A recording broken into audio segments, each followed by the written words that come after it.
ನೀವು ಬದುಕಿನಲ್ಲಿ ಗಿಳಿ ಆಗಬೇಡಿ. ಗಿಳಿ ಬಹಳ ಮಾತನಾಡ್ತದೆ, ಆದರೆ ಎತ್ತರಕ್ಕೆ ಹಾರೋದಿಲ್ಲ. ಹದ್ದು ಸೈಲೆಂಟ್ ಆಗೇ ಇರುತ್ತೆ, ಆದರೂ ಆಕಾಶ ಮುಟ್ಟುವಷ್ಟು ಎತ್ತರಕ್ಕೆ ಹಾರ್ತದೆ. ಹದ್ದಿನಿಂದ ನಾವು ಕಲ್ತ್ಕೊಳ್ಬೇಕಾಗಿರೋ ಅಂಶಗಳನ್ನು ಇವತ್ತು ನಾವು ನಿಮಗೆ ಹೇಳ್ತಾ ಇದ್ದೀವಿ ನೋಡಿ.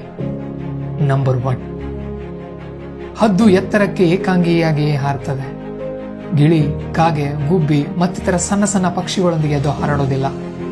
ಇದರರ್ಥ ಸಣ್ಣ ಮನಸ್ಸಿನ ಜನರಿಂದ ದೂರ ಇರಿ. ಅವರು ನಿಮ್ಮನ್ನ ಮೇಲಕ್ಕೇರಲು ಬಿಡೋದಿಲ್ಲ.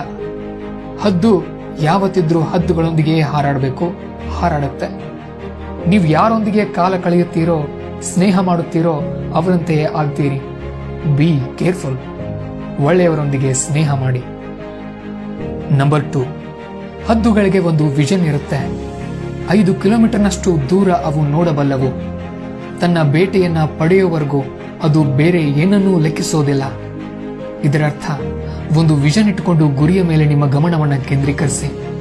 ಎಂತಹುದೇ ಕಷ್ಟ ಸವಾಲುಗಳು ಬಂದರೂ ಎದುರಿಸಿ, ಖಂಡಿತ ಗೆಲ್ಲುತ್ತೀರಿ. ನಂಬರ್ 3, ಹದ್ದುಗಳಿಗೆ ಭಯವಿಲ್ಲ. ಅದು ಆಕಾಶದ ರಾಜ.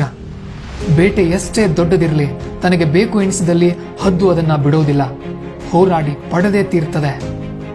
ಇದರರ್ಥ ನಿಮ್ಮ ಜೀವನದಲ್ಲಿ ಎಷ್ಟೇ ದೊಡ್ಡ ಸವಾಲು ಬಂದರೂ ಹೆದರದೆ ಎದುರಿಸಿ. ಯಶಸ್ವಿ ವ್ಯಕ್ತಿಗಳು ಇದನ್ನೇ ಮಾಡೋದು. B fearless. ನಂಬರ್ 4, ಹದ್ದುಗಳು ಯಾವುದಕ್ಕೂ ಜಗ್ಗೋದಿಲ್ಲ, ಬಗ್ಗೋದಿಲ್ಲ. ಸುಂಟರ ಗಾಳಿ ಅಂದ್ರೆ ಹದ್ದಿಗೆ ಬಲು ಪ್ರೀತಿ. ಸುಂಟರ ಗಾಳಿಯ ಸಹಾಯದಿಂದ ಅವು ಮತ್ತಷ್ಟು ಮೇಲಕ್ಕೇರಲು ಪ್ರಯತ್ನಿಸುತ್ತವೆ. ಜಗತ್ತಿನ ಎಲ್ಲಾ ಪಕ್ಷಿಗಳು ಮಳೆಗೆ ಹೆದರಿ ಅಡಗಿಕೊಂಡ್ರೆ ಹದ್ದು ಮೋಡಗಳ ಮೇಲೆ ಹೋಗಿ ರಾಜನಂತೆ ಹಾರಾಡ್ತಿರ್ತದೆ. ಇದರರ್ಥ ಯಶಸ್ವಿಗಳು ಸವಾಲು ಸಮಸ್ಯೆಗಳನ್ನ ತಮ್ಮ ಒಳಿತಿಗೆ ಮೆಟ್ಟಿಲನ್ನಾಗಿಸಿಕೊಳ್ತಾರೆ. ನಂಬರ್ 5, ಹದ್ದುಗಳು ಸತ್ತ ಪ್ರಾಣಿಗಳನ್ನ ತಿನ್ನೋದಿಲ್ಲ, ಸತ್ತ ಮಾಂಸವನ್ನ ಸೇವಿಸೋದಿಲ್ಲ. ತಾನೇ ಬೇಟೆಯಾಡಿ ಕೊಂದು ತಿನ್ನುತ್ತದೆ. ಇದರರ್ಥ ಹಳೆಯ ಯಶಸ್ಸಿನ ಗುಂಗಲ್ಲಿ ಮೈಮರೆಯಬೇಡಿ. ಹೊಸ ಗೆಲುವಿಗಾಗಿ ಹೋರಾಡುತ್ತೀರಿ. Past is past. ಫ್ಯೂಚರ್ ಬಗ್ಗೆ ಥಿಂಕ್ ಮಾಡಿ. ನಂಬರ್ 6, ಹದ್ದುಗಳು ತರಬೇತಿಗೆ ಸಿದ್ಧತೆ ಮಾಡುತ್ತವೆ. ಗೂಡಿನಲ್ಲಿನ ಮೆತ್ತನೆಯ ಹುಲ್ಲು ಗರಿಗಳನ್ನ ಕಿತ್ತೆಸೆದು ಮರಿಗಳನ್ನ ಹಾರಾಡ್ಲಿಕ್ಕೆ ಹೊರಗಡೆ ಕಳಿಸುತ್ತವೆ. ಇದರರ್ಥ leave your comfort zone. Comfort zone ನಲ್ಲಿದ್ರೆ ಯಶಸ್ಸು ನಿಮಗೆ ಸಿಗೋದಿಲ್ಲ.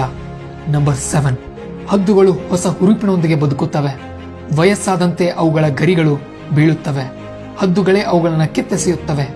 ಹೊಸ ಗರಿಗಳೊಂದಿಗೆ ಮತ್ತಷ್ಟು ಎತ್ತರಕ್ಕೆ ಹಾರುತ್ತಾ ಬರುತ್ತವೆ. ಅದು ಹದ್ದಿನ ಕಮ್ ಬ್ಯಾಕ್ ಸ್ಟೋರಿ. ಇದರರ್ಥ ನಮ್ಮ ಹಳೆಯ ಹವ್ಯಾಸಗಳನ್ನು ನಾವು ಬಿಡಬೇಕು. ನಮ್ಮ ಬೆಳವಣಿಗೆಗೆ ಕಂಟಕವಾಗಿರುವ ಎಲ್ಲಾ ದುಶ್ಚಟಗಳಿಗೆ ಗುಡ್ ಬೈ ಹೇಳಿ ಮುಂದೆ ಸಾಗಬೇಕು. ಆಗ ಖಂಡಿತ ಹದ್ದಿನಂತೆ ನಾವು ಕೂಡ ಸಾಮ್ರಾಜ್ಯವನ್ನ ಕಟ್ಟಿಕೊಂಡು ಬದುಕಬಹುದು.